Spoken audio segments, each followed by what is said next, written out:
How to find username settings on TikTok mobile. Hello guys, in today's video I'm gonna show you how to find username settings on TikTok mobile. First then open TikTok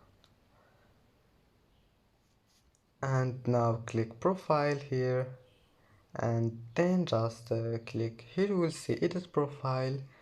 Click on it,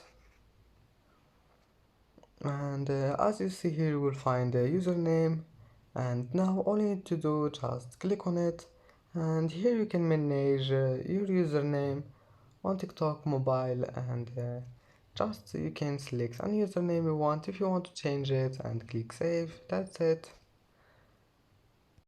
And that's it for today's video. If you like this video, don't forget like and subscribe, and thank you for watching this video until the end, and see you in the next video.